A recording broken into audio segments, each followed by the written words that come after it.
welcome to the MessianTics Podcast, a podcast about all things Messianic Judaism. Each episode, we will be sharing our opinions as we tackle some of the biggest issues in Messianic Judaism. Now here's your hosts, Rabbis Eric, David, Jonathan, and Toby. Hey everyone, this is Rabbi Toby. This is the MessianTics Podcast. We're happy that you joined us this week, and I'm here with Rabbi Eric and Rabbi Jonathan and Rabbi David, and we are finding ourselves with this episode in the middle of I guess what you could say a holiday season.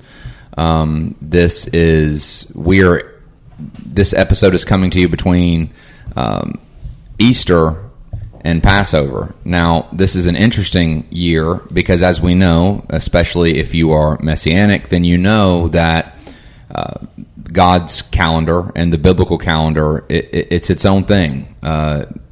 It's what I've always called the Hebraic calendar or the biblical calendar. It is not the same. When God laid out the biblical calendar for his children and for his people, there was no January, February, March, April. The calendar started at a completely different time, the month of Nisan, of course, which is around the springtime. And what that means is, and again, if you're Messianic, I'm preaching to the choir.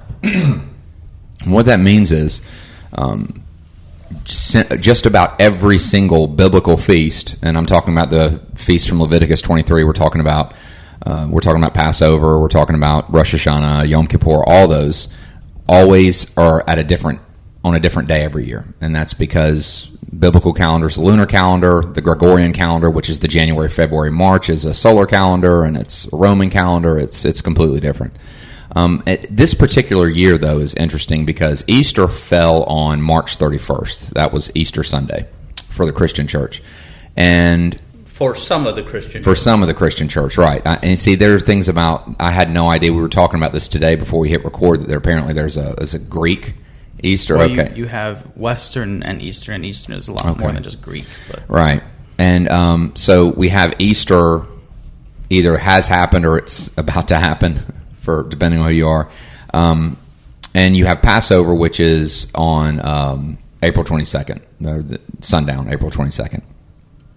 So we have this stretch, and I think that it allows us to, or at least us for the MessianTics team, we kind of stepped back and looked at that and said this is a great opportunity to kind of talk about the differences, and it's always around this time of year. It's usually Easter and Christmas is when social media goes crazy with especially Messianic believers, because you do have Messianic believers who are very, very zealous about these holidays, and they want to let everybody know, their Christian brothers and the world, that Easter is not biblical and Christmas isn't biblical. So we're kind of in the throes of that right now as well, where the second part two of that. Yeah. At any point in time when I get on Facebook and I'm scrolling through, I'll get some kind of meme that's meant to either poke at Christians or shame Christians in some way because, hey, Jesus didn't do Easter. Jesus didn't do an Easter egg hunt. He had a Passover Seder, and that's all true.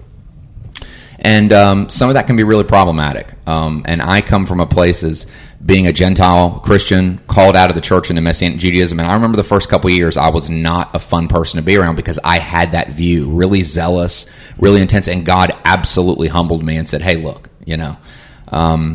I'm not saying this stuff isn't true, kid. You know it is, but your attitude is all wrong. So I think there's a place to discuss that as a problem with Messianic believers just coming from a place of the wrong approach, even though they're right. But then there's this other part of the discussion. There's always another side of the discussion, I think, to discuss a problem in the Messianic movement where, and it's something we've talked about as a group off and on many times, which is the Messianic movement.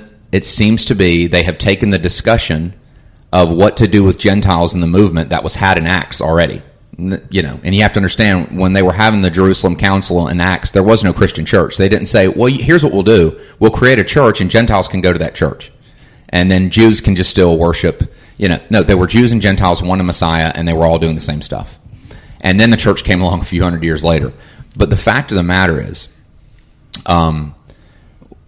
it amazes me that question is still being discussed in the way it's being discussed with some Messianic Jewish believers still saying things like, well, look, Gentiles don't have to do this stuff.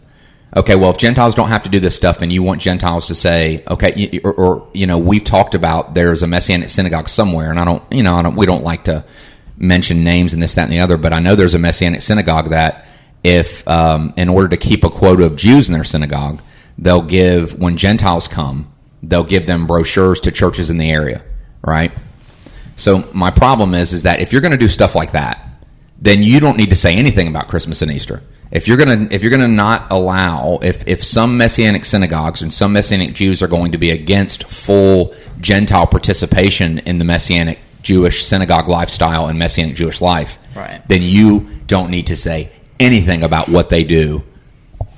If they're worshiping God and if they're worshiping the Lord, if they're and so that's kind of our launching point there. I hope I did a good job kind of summing up kind of all the different things that came up when we were discussing this episode. Rabbi Eric has a very timely blog post on his website called, with a very clever title called "Why I Pass Over Easter," and it's really good. And I'm sure he'll talk a little bit about that. So now that I have kind of jumped us all off the diving board, I'm gonna throw it out there. So I want to dive into this real quick because I think the timing of some of your statements, I think the timing of the conversation is opportune because this is what we're dealing with right now, but the timing of some of your statements were really opportune because you talk about how, and I always talk about it in our congregation, I try to warn people, if you're coming out of the church, especially Gentile believers coming out of the church into Messianic Judaism that had never experienced Judaism before, coming into Messianic Judaism, like you kind of alluded to, there's this cycle that you go through where you feel like the church has always lied to you. You're angry that the church has lied to you. You're angry at the church. You don't necessarily believe the church or really believers. And then eventually, a year or two into being a part of Messianic Judaism, you kind of get your head out your tail. Hopefully. Hopefully you stop having as much attitude about it, and you start to realize, okay, look, the church wasn't necessarily intending to lie to me. I wasn't robbed. And I wasn't robbed, and now God has me where he has me, and this is great. And there's this whole kind of process that goes to it. But, you had talked about how in the early days, a lot of people will get that real angst and anger and try to rail against Easter and rail against the church for doing Easter instead of Passover. And here's all the reasons it's wrong. And it made me, as you started talking about it, it made me think this week, and we're recording this, by the way, on April 3rd, right? So this Shabbat, we read Parsha Shemini. And Parsha Shemini is the actual beginning of the priesthood performing their job as the priest, as the Kohanim of Israel. And in the midst of this, we see Nadav and Abihu, which are the two eldest sons of Aharon or Aaron, who end up dying because the presence of God falls on the tabernacle. They get excited, and with what I think is likely, and this is just my interpretation of the narrative, what I think is likely a righteous zeal that was misplaced in its application. They rushed in with what the Torah calls Eitzerah, was strange fire, rushed into the tabernacle because they wanted to be in the presence. They rushed into the presence and they weren't supposed to be there at that point in time, right? And there was this whole thing.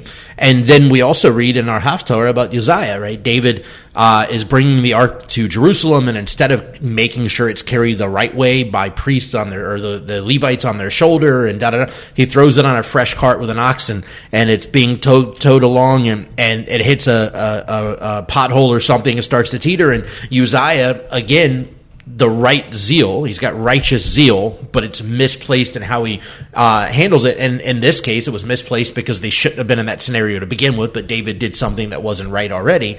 He reached up to stabilize the ark because he didn't want it to fall over. And in doing so, he ends up dying because he touched the ark and wasn't supposed to.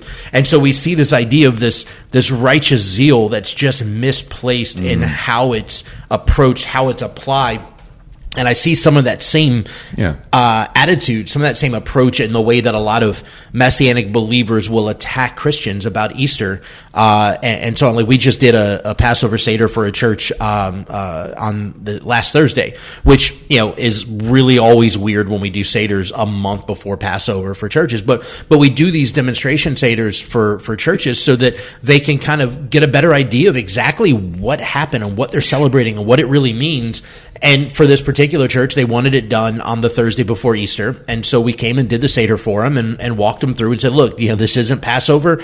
This isn't the real thing, but here's what and we walked them through what it would look like. And it was this really neat, eye-opening experience. I didn't go off the rails about you shouldn't be celebrating Easter and the fact that and this is what you should really be doing and da-da.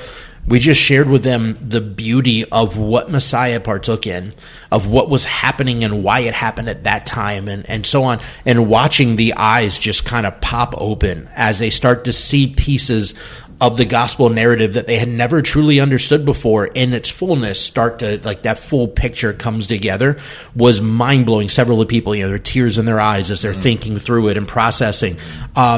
And so I just think it's interesting the timing of this conversation, not just because of Easter and Passover and they're being a month apart this year, almost a month apart this year, but that we're talking about this on the week of Parsha Shemini with the idea of this misplaced zeal. So I'll kick it out from there to add one extra layer to the conversation. Yeah, I think that there's a number of things that we really need to dialogue about in talking about this, and one of those is that just because something was revealed to you doesn't mean that everybody instantly got the same revelation. I remember when I became a believer, it was so clear to me who Yeshua was, that he was the promised Messiah, that he was the Messiah of Israel, that he was the sacrifice, all the things. And so I sent a letter. I wrote a letter to my father and my mother and my brothers and said, this is what I found. And they absolutely rejected every word of my letter, and it offended me, internally, because I had found this great thing that I was going to share with everybody so that they would see the truth and know the truth, and they absolutely rejected it because they weren't in a place to receive. Just because God had revealed to me who the Messiah was, that didn't mean that everybody in the world got that same revelation at the same time. Right. And we need to be careful that when we get something revealed, like the fact that Passover is the actual day that Yeshua was crucified on, that he was resurrected during first fruits, that he, all the things that we see, that we know that are biblical, that are accurate, that are true, but not everybody knows that yet.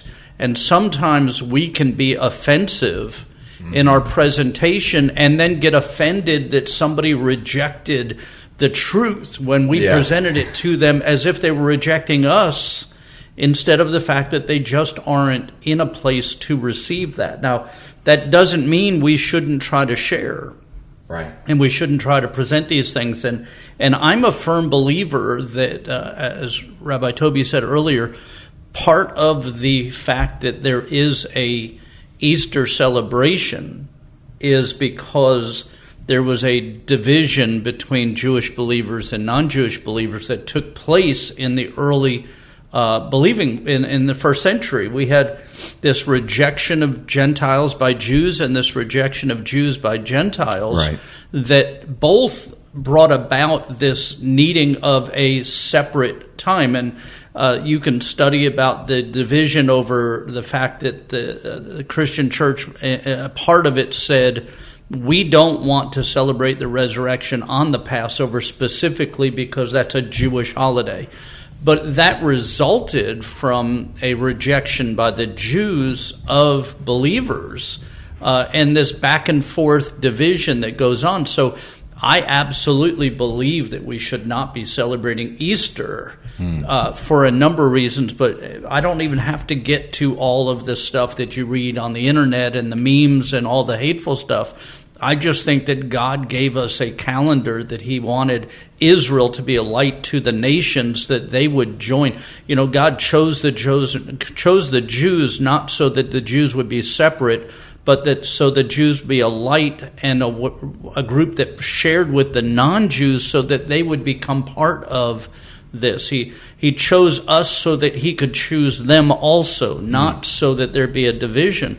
But in order to see that, people have to be willing to open their heart, their mind to the Lord, to the fact that they might be wrong about something, both in Messianic circles and in Christian circles, and see this unity that God wants. I was fascinated this week, and this is going to be a little controversial. So this on March 31st was proclaimed about 10 years ago to be Trans Awareness Day or Trans something day. It happened to fall on March 31st, which on the calendar this year happened to be Easter, because Easter doesn't fall on the same date on the Greco-Roman calendar every year either, just like the Passover doesn't fall on the same date on the Greco-Roman calendar. And everybody was up in arms when the president and others you did a proclamation. Now, let me say I am absolutely fundamentally against this deceptive movement of trans and all that. So I'm not validating that in any way. Right. But the same response that people have, that believers have, to the changing of that day, the purpose, the meaning of what they call Easter or Resurrection Sunday, by political people redirecting it and renaming it Trans Awareness Visual Day or whatever it was, is exactly how many Messianic Jews and others look at calling Passover Easter. Wow, I never thought of that. That's so true. And so when you take a day that God appointed, Passover, right, and first fruits, and all the unleavened bread and all this that's biblical, it's in Leviticus, it was followed by the disciples, it was followed by Yeshua, all of this happens, and then rename it and move it and fundamentally shift the focus. The body of believers has done by changing Passover to Easter the same thing that they're complaining about when governmental people changed Easter to Trans Day. And so we just have to be aware of these things. And again, I'm not saying that to attack Christians who celebrate Easter. Mm-hmm. I'm just saying that there was a fundamental shift that took place, replacing Passover with Easter. And I would like to see all believers in Yeshua return to unity in celebrating the resurrection, the death, and the burial at the time they happened on the biblical holiday, in unity, loving one another and welcoming one another to observe this feast in unity, rather than having... My problem with Easter is the divisiveness and the replacement part of it, not all of the other stuff that happens that people look at in bad history and bad all kinds of stuff that goes on. But I would love to see there's one faith, one body, one immersion, one God, and we should be doing things in unity and doing that. So my problem with Easter is this separation that God, I think, wants to be restored. Yeshua said, they will know you're my disciples, but by your love one for another. And this unity that he had established of Jew and non-Jew as the wild and the natural branches are grafted into the same olive tree. So as we're talking about that, that's a real thing we need to be aware of, and we need to do that in a way that's not hateful or hurtful, but loving and instructional and welcoming. And until the Messianic movement gets over itself in some ways with the division between Jew and Gentile. Yes, there are Jews, yes, there are Gentiles, but there's one body of believers made up of those. And until we become welcoming of the non-Jewish believers into full observance, as you said, in full participation, Rabbi Toby, that separation is built not by just the Christian church, but by the Messianic movement. Right. And we need to own that. Yeah, I almost feel like, I hate to say this, but I almost feel like there are some Messianic Jews that are almost like happy that there's the church because, oh, good, that's a place for the Gentiles to go. Yeah. And not everyone feels that way. And when we say this, guys, I just want to put a qualifier in there. We're not saying that's every Messianic Jewish person. It's actually in the, I would say, most of the Messianic Jews that I've met are very welcoming. Most. But there's that few. But it only takes a few in the right position, I think, to cause a problem, cause a ruckus, and to cause division. Yep. And I think in a large part of it is I think there's a desire, or maybe not even a desire. I think it's a fear. I think and we've talked about this before on the show. I think there's a fear among some Messianic leaders that if we allow too many Gentiles in, that what is supposed to be a Jewish thing will lose its Jewish identity. And historically, I can see the relevance of the fear, because that's in essence what generally did happen, which gave us the church as we know it from the 3rd and 4th century on. Right. So I can understand that, but at the same time, we'll say that we believe that Messianic Judaism is an end-time revival, that this is something God has done to bring back the kind of Jewish root of the faith and to reestablish it as this end-time prophetic revival thing. And my question is if we actually believe that, then why are we afraid that God doesn't have the ability to secure and maintain the Jewish identity even as he brings more and more non-Jews into this reality? And I think that's an important thing to wrestle with, because I oddly enough, so I'm an avid proponent for discipleship and especially for being in the Word of God on a daily basis, right? And that's not to say that I do it every single day without missing it, but I try to prioritize spending time in the Word every day. And one of the ways that I have found to hold myself accountable is I take a picture of what I'm something that I'm reading from, and I post a verse with that picture in the Bible on my social media every day, just as a way of keeping me accountable. And that was my original intention. It was, I started doing the posts during COVID, and it was just a way to keep me accountable. And during that period, we were all at home. We all realized how easy it is for things to fall through the cracks when you literally have nothing else going on. And I said I decided to start posting that as a way of holding myself accountable. And then people started reaching out to me going, "Dude, I really appreciate that. It's helped me get re-energized to get in the Word and da-da-da. If I'd missed somebody's message, hey, I saw you didn't post anything today. Is everything okay? Well, this is cool. This is gone somewhere else." But yesterday I posted from Isaiah 56 because it just jumped out at me as I was reading it, right? And it's not that I haven't read it before. I've read it countless times, but Isaiah 56, I'm going to read most of the whole chapter. It's a short chapter, but I'm going to read most of it. Isaiah 56 verse 1 says, "Thus says Adonai, preserve justice, do righteousness, for my salvation is about to come, and my righteousness to be revealed. Blessed is the one who does this, the Son of Man who takes hold of it, who keeps from profaning my Shabbat, and keeps his hand from doing any evil.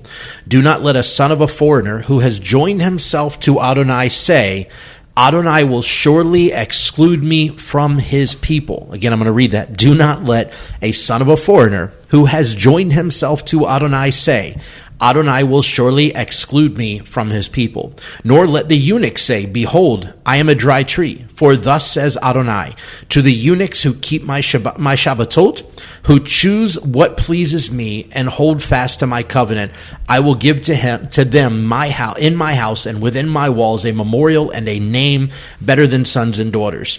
I will give them an everlasting name that will not be cut off." Verse 6, "Also the foreigners who join themselves to Adonai to minister to him and to love the name of Adonai and to be his servants, all who keep from profaning Shabbat and hold fast to my covenant. These I will bring to my holy mountain and let them rejoice in my house of prayer. Their burnt offerings and sacrifices will be acceptable on my altar, for my house will be called a house of prayer for all nations. Adonai Elohim, who gathers the dispersed of Israel, declares, I will gather still others to them, to those already gathered." And I just think it's a really powerful passage, because this is right in the same frame of text, Isaiah 40 to Isaiah 60, is just chock full of messianic prophecy, pointing to the first coming of Mashiach and this idea of restoration and renewal. And here we see the heart of God for not just Israel, not just the Jewish people, to observe his Shabbatot, his Shabbats, which, by the way, is not just the weekly Shabbat. It's not just Friday night and Saturday, but it's all of the Shabbatot. It's all of the feast days and such that have Shabbats included with them and so on. He says, don't let anybody who adheres to the Shabbat, who has joined themselves with the people of God, who have joined themselves with Adonai, say, Adonai will surely exclude me from his people. And what is it that we and the modern Messianic Jewish movement are doing? And I say we corporately, even though none of the four of us at this table currently are guilty of this, right? At least as best I know. But the reality is that we corporately within Messianic Judaism are doing exactly that. We're excluding people. We're telling people, hey, it's great that you believe in Jesus. Like, this Jesus thing is great. He was really for everybody, but maybe you should believe in Jesus over there, and let us keep our stuff and you do your thing. Your corner. And so, yeah, I think it's the fact that you made that statement even before we started recording this episode, Rabbi Toby, you made the statement that, it's ridiculous that we'll jump on people's cases about Easter and stuff, but then not let them participate in Passover, not let Gentiles participate in Messianic Judaism and Passover. And I think it's an unreal problem that we have, that we are very actively keeping people away rather than drawing them in. And I can tell you from my own experience in being invited to minister in churches, doing Passover Seders and teachings and stuff, there's a hunger. Like, they don't necessarily understand it yet, but there's a hunger. There's a desire to know more. And as soon as they start to see it and the pieces come together, there's a legitimate awakening that you can see in their eyes that is happening in their spirit. It's not abrasive. We have more and more and more people come to our congregational Seder every year from the church. And I'm not even concerned with whether or not they ever show up in our synagogue. My heart is to at least give them an opportunity to hear an even deeper understanding of the truth that they believe in. And we have more and more people from churches that come. We have churches that buy entire tables at our Seder and bring their leadership staff or bring people from their church, just so that they can come and get a deeper understanding of what exactly it is that Yeshua did for us and why it was done at a specific time frame and why so much of it had so much imagery pointing to the death, burial, resurrection of Yeshua. It's unreal. And so I think that there's, like we said earlier, I think there's definitely a misplaced zeal that is in how we in Messianic Judaism react to the church when it comes to Easter and Christmas and so on. And at the same time, there's also a misplaced zeal in some of Messianic Jewish leadership about the place of Gentiles within our communities, within our ranks, within what God is doing here. And I think that there is a zeal. I think it's a righteous zeal to protect what Messianic Judaism is, but I think it's a misplaced zeal to think that we have to protect it from the people God is calling in. And that doesn't mean that he's calling every Gentile in at this moment. Right. I think every Gentile believer at some point will realize the value of this. We see that in the prophecies, that there will come a day where everybody will come and celebrate Sukkot and so on and so forth. But between now and then, I think God is more and more opening up hearts. There's an amplification of those from the nations in the church who have a yearning for more understanding of the Jewish context and root of our faith. Right. All the more kind of a different direction, I guess, but to prop up your point is to all the more reason to eschew and get rid of, point out and get rid of a lot of the bad claims that are made about things like Easter, a lot of the symbolism and things involved in it, because that stuff, I actually really liked. There was a post the other day that Rabbi Eric shared that I really liked, and I have it here with me, but it says, everything built on a foundation of lies and deception will only stand until the winds of truth blow. And if the entire Messianic movement builds on a foundation, if the foundation of why Passover versus Easter is built on the idea that Easter is this pagan thing that so many claim it is. And I'll be doing a class on that in the future, so, shameless plug. If we build upon that, and that's the reason Christians come to our synagogues is because they're like, well, I want to worship God. I don't want to do that pagan thing. I don't want to participate in this, that, or the other. And they build their entire life, their entire reason for worshiping, where they worship, how they raise their family and their children, based upon things that are generally just not true. What you'll find in the next 2 generations is it won't be the atheists that come after us. It won't be the Wiccans that come after us. You know who it'll be? Right. Our children. Mm-hmm. If you have any hope of keeping your children in this movement, then we have to teach them the truth and the truth about history and about a lot of the things associated with that time frame and the complexities and the nuances and human behaviors associated with why one becomes more popular with the church and why church history kind of leaves off doing a Passover Seder versus not doing one, which again is largely changing today. But if you teach it based on bad information, then it's always your children that find out. Always your children. It's why, why do we see so many young people leaving Protestant evangelical churches today in droves? Like young people. Yeah, young people, grown-up children, adult children, people, not even teens, but people in their 30s, their 20s, who are like, they find out, oh, what my parents told me wasn't necessarily biblical or wasn't necessarily true. And rather than recorrecting their faith with good information, they just leave. And that's, but again, when you see how strong some people come on about things like, being anti-Easter in the Messianic world, there's a lot of Messianics who if you were to ask Christians, what do Messianics believe? There's a lot of them who would probably identify you more based on your hatred for Easter and Christmas than for your love of Messiah and your love for the Jewish people. One of the statements that my wife makes on a regular basis is, if all we do is spend all of our time telling people what we're against, when are they ever going to know what we're for? Right. That's true, yeah. Right. Yeah. And I think there's, to pair with that, this is just another problem that I have with the Messianic world, is that in its fight against Easter, there is a grand forgetfulness of the resurrection in the Messianic movement. Like, grand. And I'll posit this question is, why are we here if not for the resurrection? Mm-hmm.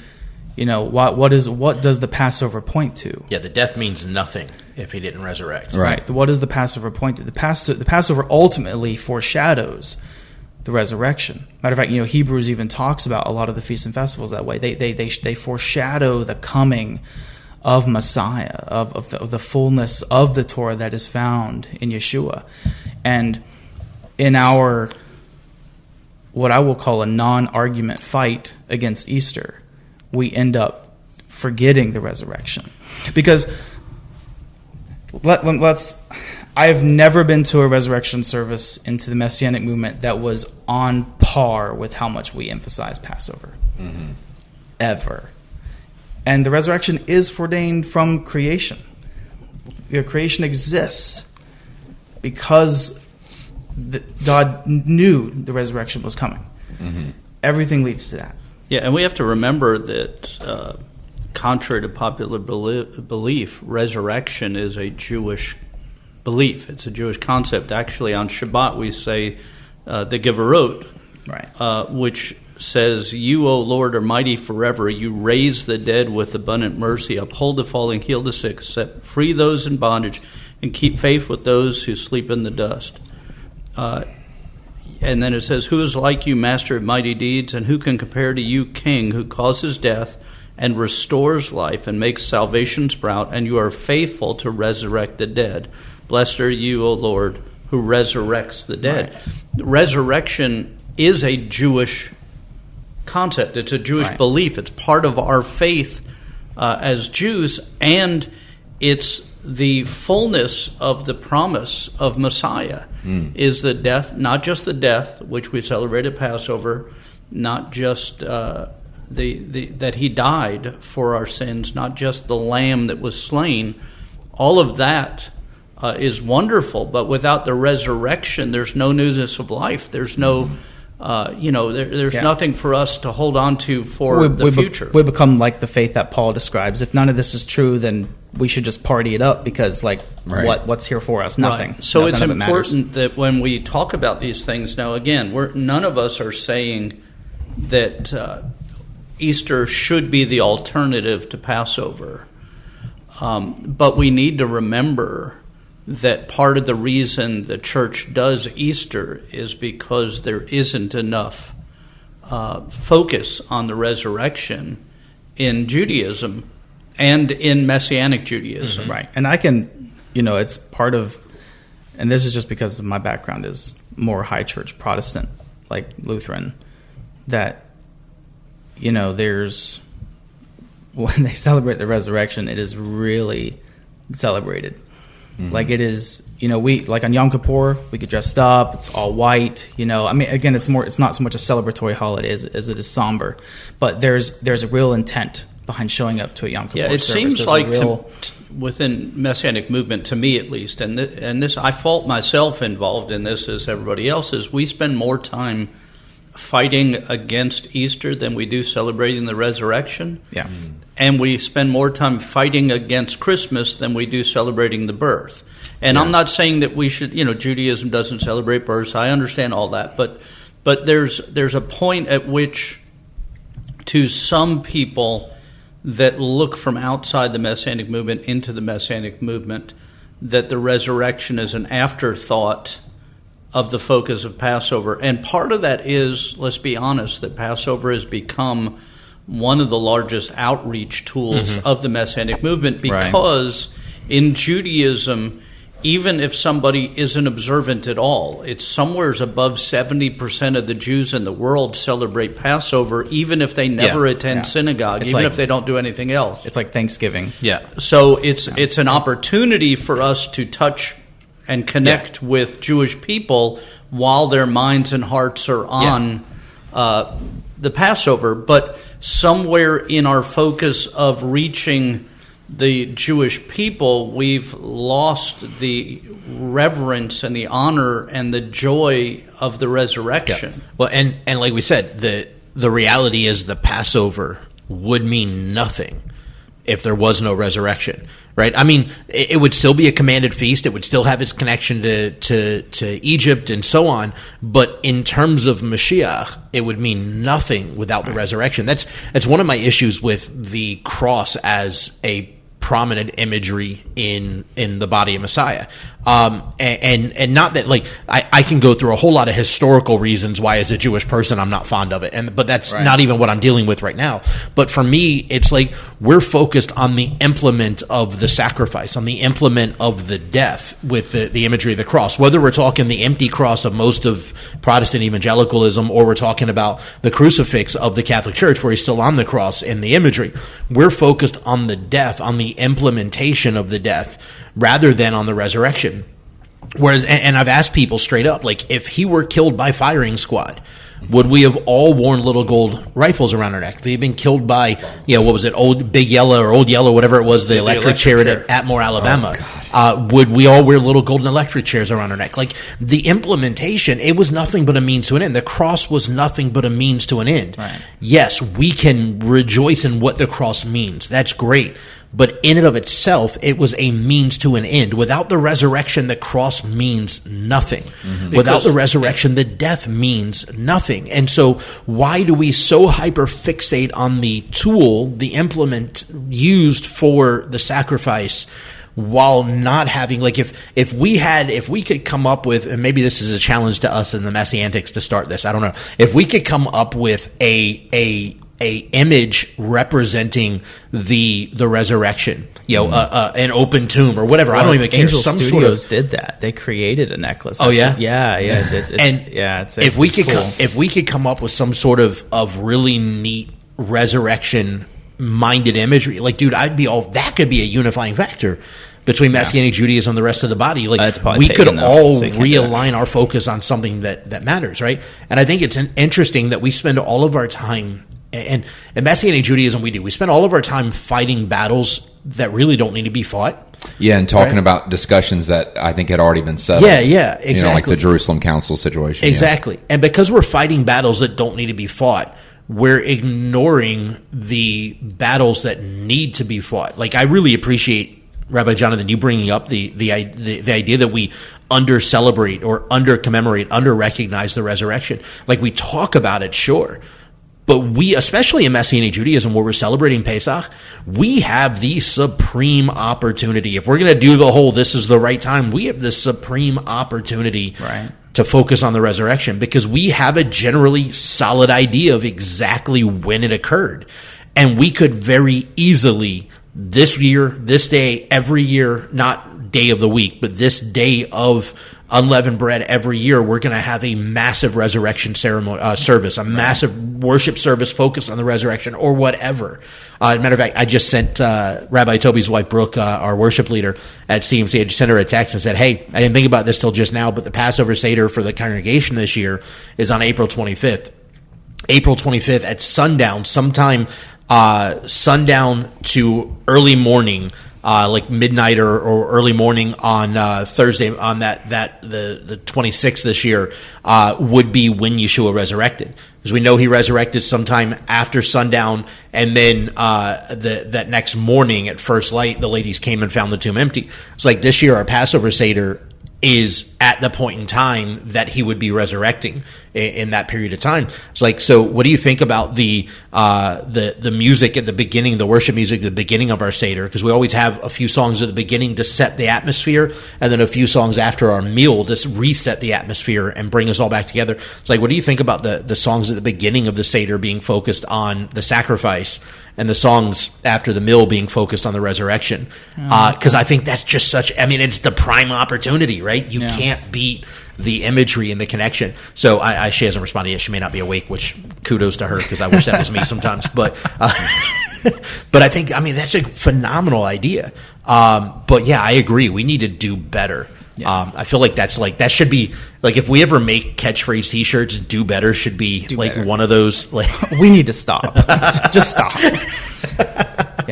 Yeah, I just don't, and just, shifting back on what we were saying earlier about, the pockets of Messianic Judaism and the particular individuals that are either apprehensive or as some websites say, hard-nosed in their policies about Gentiles. My question is that what you are doing is not just not cool, it's not just not wrong, it smacks against what God said in his word through the Apostle Paul, when he said that Gentiles are to provoke the non-believing Jew to jealousy. So when you limit Gentiles, when you prohibit them from doing things, from having full participation, you're putting your prized horse for reaching non-believing Jewish people in the stable. Because, to me, again, and I'm not going to tell any stories because I've told many of them.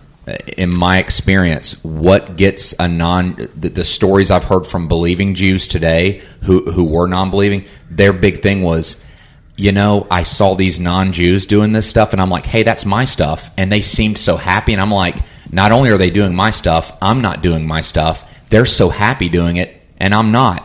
And I wanted to know why, and they told me why. So it amazes me that you're going to, that like a synagogue would direct a Gentile to a church, or say, no, you can't do this here at this synagogue unless you convert. And I'm like, how are you going to get what the Bible says the Bible's economy is? Jews are lights to the nations. The nations are going to provoke the non-believing Jews to jealousy, all to get God's restorative work back. While it's true that it's the height of arrogance for those in the Christian world to change the date from Passover to Easter for a celebration that God established, it's also the height of arrogance for Messianic Jews to separate themselves from the non-Jews and call that which God called clean unclean, and that which God called the Commonwealth of Israel not the Commonwealth of Israel, and what God called the wild branches grafted into the olive tree not that.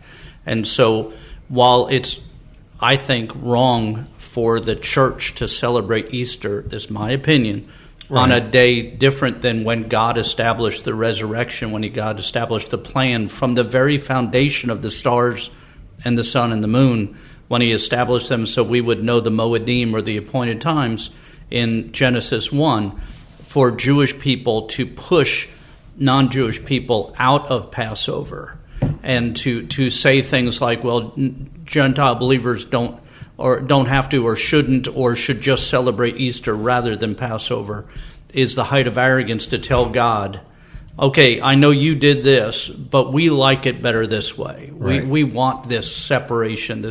I think it spits in God's face. I think so too, and I think even the seemingly harmless comment that I have received, and from people that I really like and love and admire, and it really cut me to the heart. You know, when you're at a get-together or when you're at a conference and you have to keep your game face on, when a Jewish person who is just as saved and loved by God as you are, and they look at you and say, well, you know, you don't have to do this, right? And I'm like, wow. Like, that makes me feel fantastic. Yeah. Well, especially, for me, it's especially, like, concerning when, like, it's those same people will also share and teach and post things about the supposed pagan origins of things like Easter. So it's so you're just going to let people sit. And that, first of all, again, eschewing the pseudo-history and pseudo-mythology of it being from pagan origins, people, like, you're going to you would let someone sit in paganism, that you were firmly believing in this. You would let someone sit in that rather than inviting them to do the things of God. Tells a lot about your character. And I'll just be honest, like, I don't know where some of these people in leadership get, how do you get in leadership? These are sick people a lot of the time. And I just want to say, before Rabbi Eric says something, it's connected similar to what Rabbi David said earlier in the episode. To me, it also tells me about It also tells me about how you feel about God's ability to maintain a righteous remnant of Jewish people. Because my thing is that, you know, when they say, well, we got to keep this thing Jewish, we got to make sure there's this. I was like, those discussions aren't on the table. That's not even on the table. Like, God told you to take this to the nations. He told Paul to. Right. So the fact there's always been a righteous remnant, that's God's department, not like Rabbi Blank or Rebitz and Blank's responsibility to say, well, we got to make sure we keep this thing Jewish so there's a remnant. Like, that's not... Yeah, agreed. Blank as in fill in the blank. I understood what you were saying. I didn't want to... So yesterday I went to I was invited to a clergy meeting, clergy luncheon for a local political group. And when a couple of the speakers got up and they said, America is a Christian nation. And they said it several times. And when they had invited me to come speak, and I said, listen, I understand, I think, what your heart is in saying what you're saying. I said, but America isn't a Christian nation. When you call it a Christian nation, you're saying that I'm not a part of it because I don't consider myself or call myself a Christian.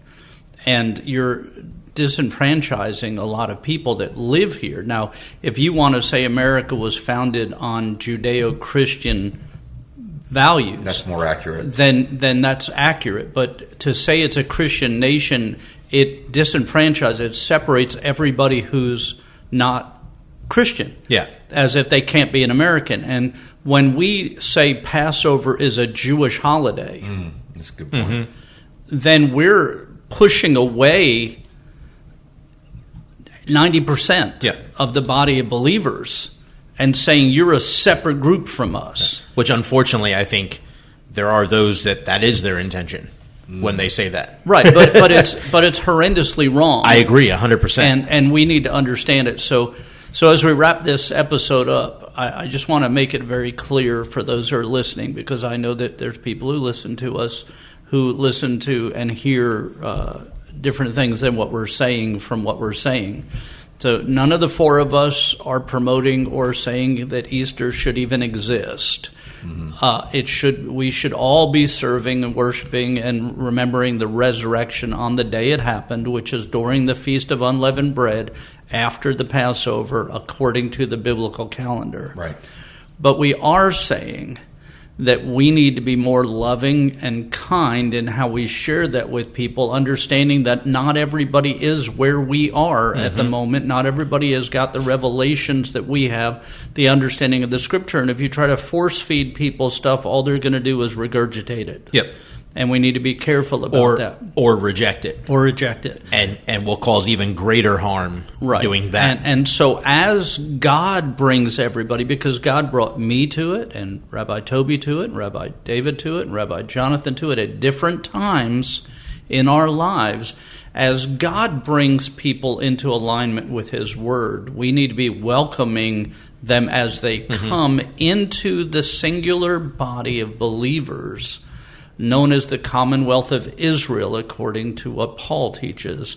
Not pushing them away, not dividing, not causing more divisions or building up more walls of separation, but we need to be welcoming both Jewish and non-Jewish people into the alignment with God's Word and God's calendar as God brings them to that. We need to do everything we can to teach, to instruct, to welcome those people in, but we need to do so in a way that's godly and righteous and loving as this is happening, rather than being hateful, which some of what I see online is absolutely hateful. And just wrong. And wrong on top of being hateful, but which is just the wrong way to do it.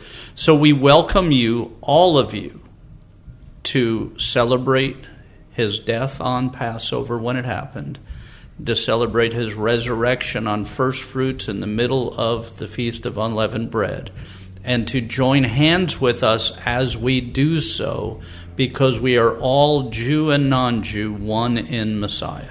Yep, and if you're listening to this episode, which will air before Pesach for sure, if you're listening to this episode and you have an interest in attending a Messianic Jewish Passover Seder, go on Google, search for your area for a Messianic Jewish congregation, or even easier than that, I would also recommend you go to the IAMCS.org, UMJC.org, Tikkun, is it TikkunAmerica.org, I believe, Chosen People Ministry, something like that. Look at these sites and see what congregations they have in your area. They're congregations that I can, with general reason, say they're okay to go to. Go check them out. That I can vouch for. And if there isn't a Messianic synagogue in your area, look on Chosen People's. I think Jews for Jesus still does Passover Seders in churches, and find a Passover Seder that you can attend, because it will, as Rabbi David says, open your eyes to things in the Scripture that you may not have yet seen. Yep, and I don't think you guys are doing one this year, right? You're still working on it. We're not doing one. So, but Congregation Maim Chaim does one every year. Am Yisrael does.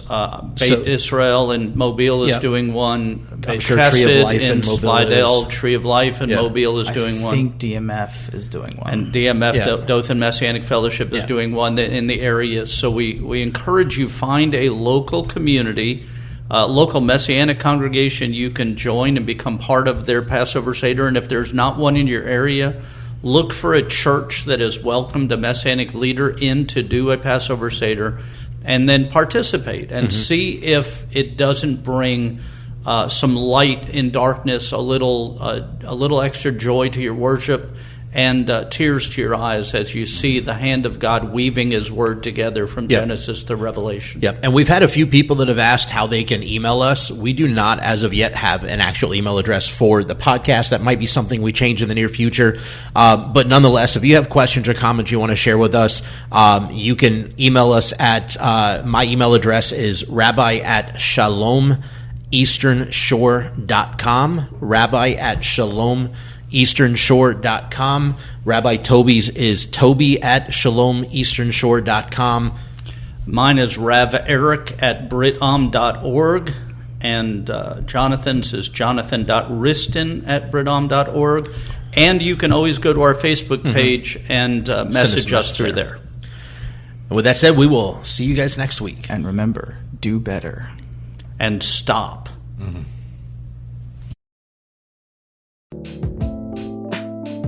Thank you for listening to the MessianTics Podcast. Make sure to subscribe so you can be notified every time we drop a new episode. And be sure to follow and interact with us on social media at MessianTics Podcast.